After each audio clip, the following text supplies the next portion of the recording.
What's going on, guys?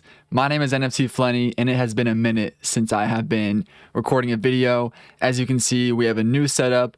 Got my mic, arm, holder, got a new camera angle. We got some foam acoustic panels going up. So as you can see, I've been busy doing some setup.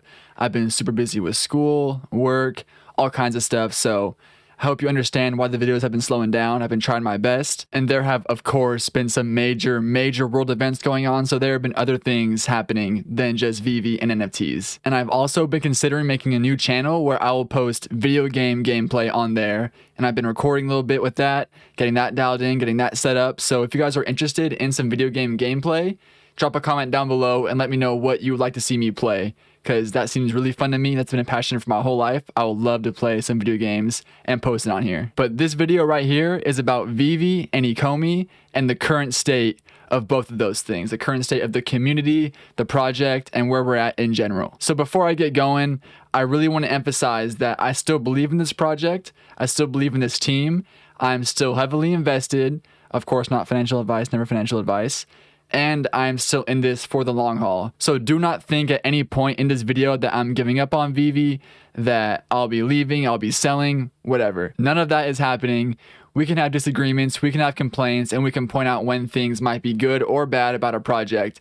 That doesn't mean that defines how we feel about it all the time. So with that being said, I'll start off with some of the bad things I've been noticing, some things I have some problems with, some concerns about, and then after that, I'll talk about why I'm still very confident in this project and why I'm in it for the long haul. So here we go. Let's get right into it. I think there are three main things that have really been upsetting the community and have really been holding back this project from growing into what we thought it would be by this point. So this first problem is one that I think has the biggest negative impact on the community, and that is the delays. Next, the market has been tanking. I mean, we have seen some insane falls from grace, some 80%, 90% haircuts on some of these collectibles. Even the grails, even the blue chips, they have not been spared. Granted, they are doing better than a lot of the other ones, but still, we have seen steep drops from where they were. And then the third problem that I've identified that I think is really harming the community sentiment is that there are so many more people on now than there used to be even just a few months ago, mainly before Disney. And what that does is it makes the drops and the market insanely competitive. So I think a lot of people are getting discouraged. So before I get too far into it, I'm going to break down each of these, starting with the first one, which is the delays. So I've been in this app, in this project for over a year, and here are four big things that I have heard being promised since basically a year ago. So we have the Master Collector program, the Omi Utility program, new exchanges, and just interoperability and more utility for either the NFTs themselves or the Omi Token. And then, of course, the main feature that everyone has been waiting for, the money transmitter license that has been pushed back so long. We've been hearing of that for so long.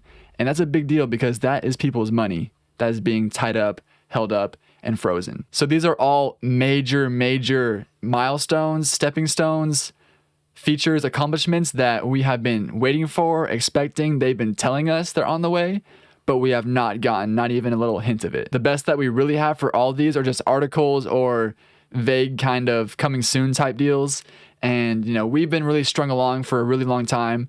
My problem isn't the fact at how long these things take, because I know nothing about, you know, working in this type of business. I know nothing about tech development, you know, getting licenses, getting permits, getting these regulatory processes out of the way. I know nothing about that, so I can't speak on how long it should take. If they're doing a good job, a bad job, moving quickly or slowly, I cannot speak on that. But what I can speak on is what they've told me, what they told us as the Veve and Omi community, and what they have told us has not been reality, not even in the slightest. I always refer back to my early days of being in this project, and a really big mistake, I mean, I wouldn't call it a mistake, but looking back on it, it is a mistake that I invested so heavily in the Master Collector program, because I remember hearing Dan talk about, oh, it should be out in a few weeks, maybe next month, 2 months, whatever. I forgot what exactly the timetable was. It kind of always changes, but almost a year ago, they were saying it's right around the corner, it's on the way. So I'm like, okay, any second now, any day now, any week, the Master Collector program will come out and sets will be king. They will be what's racking up all these points to get you further rewards that will compound on each other. So I really, really prioritize sets, and I didn't get duplicates of blue chips. I didn't stack up on things that I knew were popular or that might have been better or that I liked better. I was going for sets because I wanted to capitalize. Now, with the info I had, that was probably a good choice. I don't know for sure how it would have played out, but I was going off what they were telling me. And, they don't owe me anything. They don't owe me any kind of investment. They don't owe me any kind of profit. But I would appreciate, as an investor, to be getting accurate info. And that's one big example of their delays really impacting their investors and their users. So I definitely see why something like that would be extremely frustrating. And then as for the Omi utility program, the Omi token has been seemingly kind of neglected. I know for a long time, the migration to Ethereum really held things up, and it doesn't make a lot of sense to make all these new features, all these new functions right before you're going to move to a whole new blockchain and start all over. So I get why they held off on that stuff, but we have been migrated to Ethereum since, I believe, January, and we have seen little to no difference in what it means for Omi, what it means for our collectibles. We can't even move our Omi from inside the app off the app yet, and they have said a bridge is coming sooner than it has. So, a lot of these come back around to people's money being tied up and being tied up for a lot longer than the team is letting on. So giving Omi some utility, some more use cases to have it and to spend it and to burn it, that would really help. But for over a year now, we have gotten pretty much nothing of that sort, just news of what Omi will be used for. And so, as you can see, the token has been extremely stagnant, and it's about the same price it was when I first discovered it, despite all the success of Veve, all the news, and all the promise. And that's because there's been no kind of utility, and it doesn't seem like it's coming very soon. It could, but we have not gotten any news of that. People are kind of bearish on this token at the moment. Plus, the overall stock market and crypto market and economy is not looking hot in general, so that, of course, is playing a factor. Also related to the Omi token are exchanges. And I remember last year, I know I keep saying last year, but last year, I remember David Yu said that there are going to be exchanges in May. And he said, without a doubt, there'd be exchanges. It's on the way, it's coming. And then May came and went, nothing happened. And now we are coming up quickly on April of the next year. And I think we have I forgot if Uniswap was before or after what David said when David said that, but we recently got one more exchange. It's a pretty big one, but not top tier as far as I'm concerned, as far as I know. And we expected a lot more as far as exchanges go. And that's because I assumed for a long time it was going to wait until we're on Ethereum. And then soon thereafter, we'd get on exchanges, getting prepared. As soon as we're on Ethereum, let's get this thing rolling. But, we're on Ethereum, we're on Immutable, and we have seen very, very little to show for in terms of exchanges. So that's been a bit disappointing from the Omi investor side, and they had told us that they'd be coming. It took almost a year from the point they said that they were coming that month. So another example of delays. And more delays, they didn't really promise these necessarily, but there has been little to no progress. I don't want to say no. There's been little progress on the app. Almost all of it has been just back-end stuff, which of course is very important, but the app is pretty clunky. It's not intuitive. It's hard to find certain things.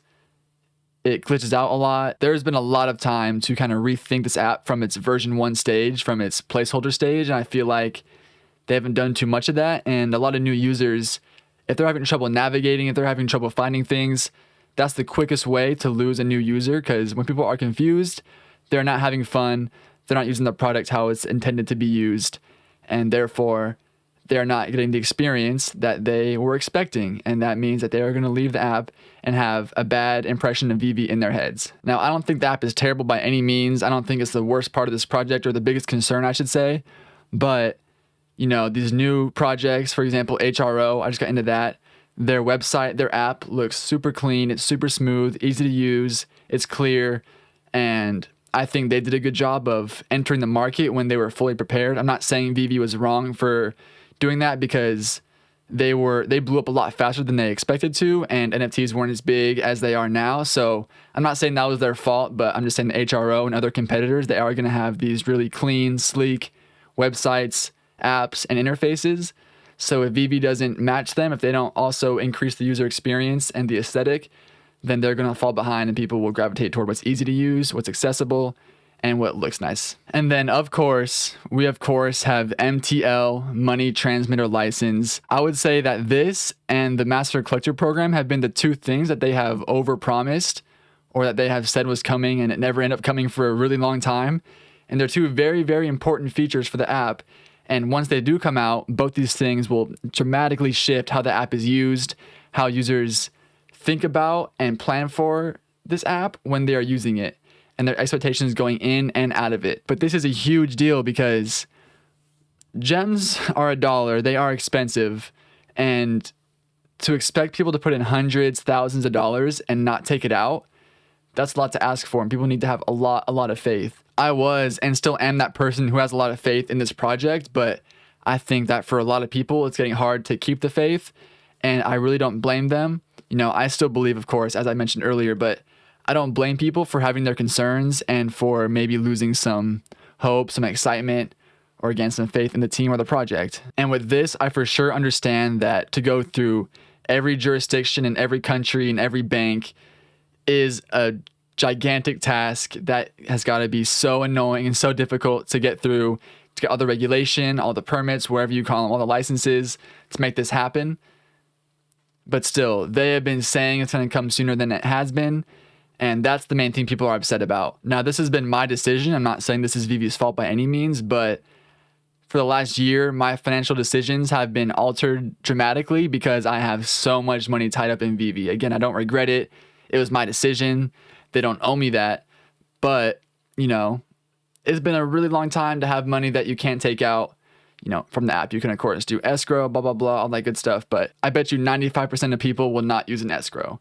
That's just a guess I made up in my head, but I mean, that's really sketchy. Even I have my concerns about it, even with the reputable ones, because I've heard some horror stories about that. But not just that, having a closed loop in your app to put money in, take money out will make it that much more reputable, that much more established, will get a lot of fence sitters to pull the trigger and join the app, and will just make a lot of investors happier and more financially free because they will be able to pull their money out at their own will and quickly, easily, and safely. I think the lack of MTL is also hurting the market because people are unsure about what the prices will do after MTL comes out. They're unsure how long it's going to take. And, you know, when there's all this fear and uncertainty and doubt, FUD, in case you didn't know, when there's all those factors in the market, that's not a good sign for prices to increase or for there to be positive sentiment. Because right now, some of the main criticisms that people have of Veve or the prices of these NFTs is that, oh, it's only high because everything is trapped, all the gems are trapped. Once MTL comes out, you will see these prices dip.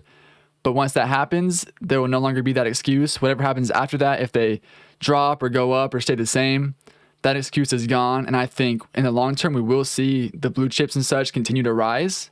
Again, not financial advice, but once that criticism is out of the way, I think that will give Veve a lot more credibility.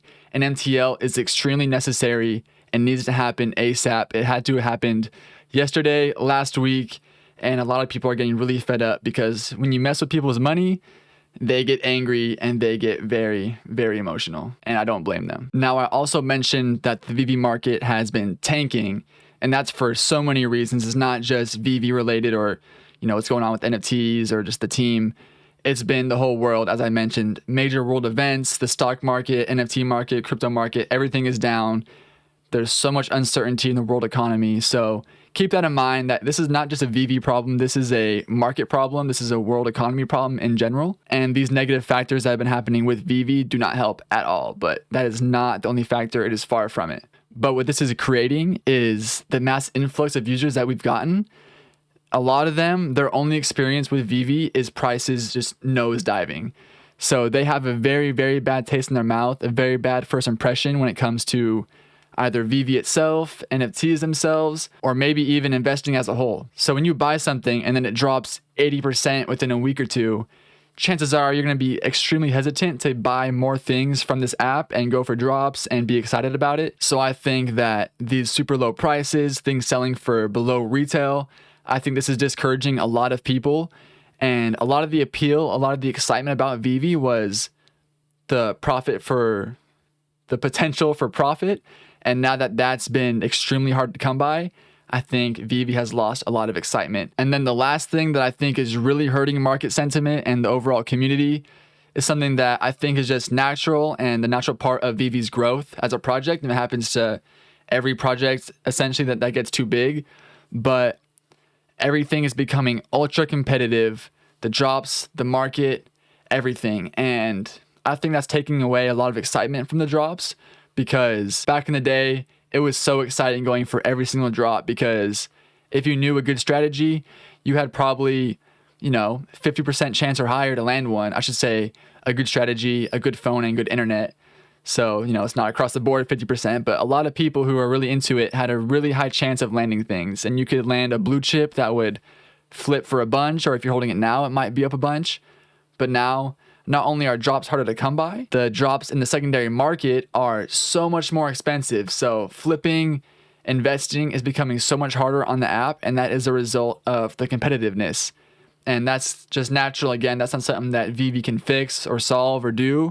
I guess they could potentially by increasing edition sizes, but then that would lower the prices of the collectibles. So I'm not sure about that one. But when you go from about 50% success rate to 1% success rate, it makes it a lot less exciting, a lot less motivation to wake up early for a drop, log onto the app and try. Because, before I used to be all excited, I'd be sitting there for 5 minutes before waiting for the countdown and I'd be just jamming it. And now I wake up about a minute before, kind of roll over, hit the button. If I don't get it, go back to sleep, or go on with my day, whatever it is I'm doing. And that's because I just don't expect to get anything, and putting in all that time and effort and hope and energy into thinking that you're going to get it, honestly, kind of drains you and gets pretty disappointing. So I think, again, a lot of the excitement, a lot of that spark, a lot of that buzz has been taken away just due to the fact about how competitive everything is. And then I don't want to get too into this because it's a pretty divisive topic, but bots are in some capacity an issue. I don't know how much they are or are not. I don't want to speak confidently on that because I don't know. But I think it's fair to say that bots are at least a little bit of a problem. How much of a problem, people's opinion vary. But, if you look in the market, you got some fishy activity going on. Again, I don't know to what extent or how much Veve could change or fix or do to stop this, because with every online sale with scarcity, you're going to have bots. It's an inevitability. And unfortunately, they'll always be around. But bots also make people very discouraged, and they take away from the user experience big time. So the overall state of the Veve market is just not looking so hot right now for those reasons that I just said. But I don't want this video to be all doom and gloom. I want there to be some positives, some things to look forward to. And this is why I'll be telling you guys why I'm still extremely confident in the project, why I'm holding, why I have not been selling things, and why I'm just kind of keeping my head down, focusing on other things I got to do, and checking up on the market, the Veve market here and there, and not getting too upset or emotional about it, because I still believe in the future of NFTs. I still believe in the future of Veve, and I still believe in the future of Ecomi. And here are a few reasons why. First, say what you will about them, but I believe in this team. I believe in David Yu especially. I mean, the fact that they were able to get all these licenses piled together into one app from such early on, that is so insane. That is so impressive. And that is just a testament to their connections, to their relationships, to their network building, and to their vision. So how I always think of it is that if the likes of Disney and Givenchy and you name it, Pixar, Marvel, whatever, if they believe in Veve, what they saw in the meetings, what they saw in the tech, what they saw in the vision, they decided to roll with it when they could have chosen any other NFT project out there. So I believe that Veve has things in the works that are coming, things they're working on, and plans that they have that really entice these projects to bring their IP to the app. So I am not holding out hope for that reason. These companies chose Veve for a reason. So that gives me more confidence, of course. And also, other projects have been doing well. As I mentioned, HRO, they have a clean looking app and website, but I bought 2 boxes of cards and they're not going to be shipped until mid-April. And, Recur, they have their MTL. I'm not sure if it's actually called that, but they have some kind of cash out feature, but it's currently only for US residents. So when you really think about it, Veve is still really far ahead of the game. And again, people can have complaints and it's fair to have criticisms, but I think that a lot of times this community can be a bit impatient, especially when it comes to this field. Tech moves extremely slow, and, a year has been a long time, but at the same time, it's also a really short time in the grand scheme of things. So many companies are underwater, they are negative, they don't turn a profit until years and years later. And so many major companies takes them years upon years upon years to build the foundation to get where they are today. So, the vast majority of us have been here for a year or less. And think about what that really means. Think about how long these companies like Amazon or Microsoft or Apple or even, go way back, Coca-Cola and all of them, they've been around for so long and they did not just rise straight to the top and have a perfect product and a perfect app right away. Lots of trial and error, lots of time, and lots of patience. But not only do I believe in the team and the project, I also believe in the tech of NFTs and augmented reality and virtual reality and the metaverse and Web3, all these things, because I just know that they're going to be an integral part of our lives. At least if you spend a lot of your life or a lot of your time in the digital world, they will be extremely valuable. And these companies would not be creating them and distributing them if they didn't have more plans with them. They don't want to do, I'm sure some companies a lot would just do a quick cash grab, but they can earn royalties on these the more they get traded, sold. So I'm sure they have incentives in place. They have plans in place on how they're going to use this tech, use these NFTs as the technology gets more accessible, more mainstream, and more practical. So we could take one of the complaints about these NFTs not having interoperability or not being used for much. We could flip that on its head and say that that's a benefit because we're able to snag up these NFTs before all the interoperability and the function and the utility is priced in. We're really buying these as collectibles that have, for a lot of the big ones like Disney and stuff, I would almost guarantee, I hesitate to say guaranteed in any capacity, but I think there's a good chance that they have some kind of utility, some kind of function. I'm not sure how significant or practical that might be, but I think in some capacity they will put these NFTs to use. So I'm holding on to them for that reason, for my belief and my conviction in the future of the technology. So I was realizing that a lot of the topics I was talking about as to why I'm looking forward to it are Veve related, but I'll also talk to you guys about why I'm excited about Omi. And that is, again, use the same kind of thing, use the complaints, flip it on its head. It could be a positive. For example, we're able to buy Omi before it's on Binance, before it's on Coinbase, before it's on KuCoin. So I know so many people would have killed to buy these tokens, buy their favorite coins, whatever, before they got onto these huge exchanges. There's actually a thing called, I believe it's called the Binance effect. And it just studies how much the price of a token or a coin increases once it gets listed on Binance. And I want to say it's 100%, like it doubles in price. So they do very well. So we can see that as a benefit, that this has so much more potential and room to grow. But with that being said, it will not be useful or sought after until it has utility. And there's also been a bit of concern about the buybacks, how there's some regulatory issues about buying back your own token. I believe that makes it a security if you do that. So they've had to pause that, put that on hold, potentially wipe it out completely. But a counter to that, and I learned this from watching Daniel Lee's video, and they are combating not doing buybacks to take tokens out of the circulating supply, which I don't want to get all into it right now. That's not what this video is for, but basically they would do buybacks. They'd buy back from the circulating supply, which in theory would increase the price of the Omi token because they're putting buying pressure on it, which should increase the price. It increases the price, but if it's in a vacuum, it increases the price. Let me say it that way, okay? But since that might not be happening, they had to think of a new way to burn Omi, and that is through accessories, the Veveverse, in-app activity, and that burns straight from the circulating supply. So as Veve continues to grow, as more users come on, as more market activity happens, more and more Omi will be getting burned, and that is straight from the supply. So even though there's been some concern about how the burns are going to work, if they're even useful, that's been a main pillar of the tokenomics of this project and why people like myself got so excited about it because of that revolutionary concept. These burns will be great for the token once they actually get implemented. I pretty much just wanted to check in with you guys, give my opinion, give my analysis on the state of the Veve market, the project, the community, and just kind of weigh in a little bit and just speak my mind. More of a laid back, kind of relaxed video than I normally do. I'm sure this will have less editing and all that good stuff. So just to reiterate, there are a lot of problems with this app, and as more time goes on without them being addressed, it just gets worse and worse and gives people less and less faith. But I'm still very confident in the future of all factors, the team, the project, the tech, all that good stuff. So I'm not all that worried. It is a bit concerning, not gonna lie. I didn't think prices would come this low again. I didn't think things would take this long, and it is not the best look for this project. So I understand why people would get upset. I understand, especially if you're a newer user, I definitely understand your concerns, and you're probably not in the best position currently, but hang in there. The market goes in cycles, and that's not to say that everything's guaranteed to go back up, but I have a good feeling that it will. And I'm hanging on. My wallet, my collection speaks for itself. I'm putting my money where my mouth is. So those are my thoughts. Let me know what you guys think about the state of the whole Veve community and all that good stuff down in the comments below. Let me know if you'd be interested in a gaming channel or watching that kind of thing, or maybe just live streams, whatever it might be. Let me know. I'm very, very interested in doing that. And as always, this has been NFT Flenny. I'll catch you guys next time.